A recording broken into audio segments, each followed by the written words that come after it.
السلام علیکم سامعین، 29 رمضان المبارک کی تاریخ شروع ہو چکی ہے۔ 8 اپریل ہے۔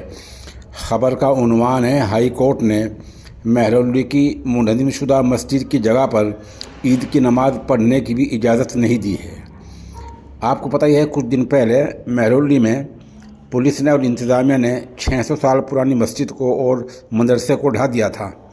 یہ انتظامی کارروائی، یعنی ان کو مسمار کرنا، ڈھانا، یہ رات کے وقت کیا تھا اور صبح تک وہاں سے ملبہ بھی ہٹا دیا گیا تھا۔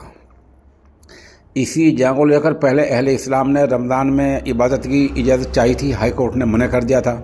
اب فرزندان توحید نے ہائی کورٹ سے عید کی نماز کی اجازت چاہی، اس کو منع کر دیا گیا ہے۔ خبر اور تھوڑی تفصیل سنیے۔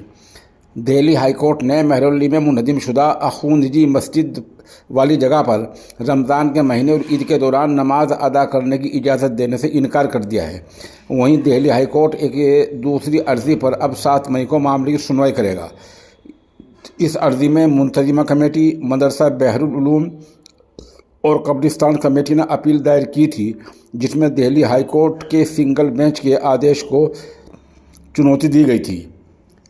کارگزار چیف جسٹس منموہن کی صدارت والی پیٹھ نے منتظمہ کمیٹی، مدرسہ بحر العلوم اور قبرستان کی اپیل کو خارج کر دیا ہے۔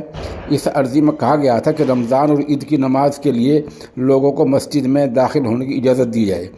ہائی کورٹ اب 7 مئی کو معاملے کی سنوائی کرے گا۔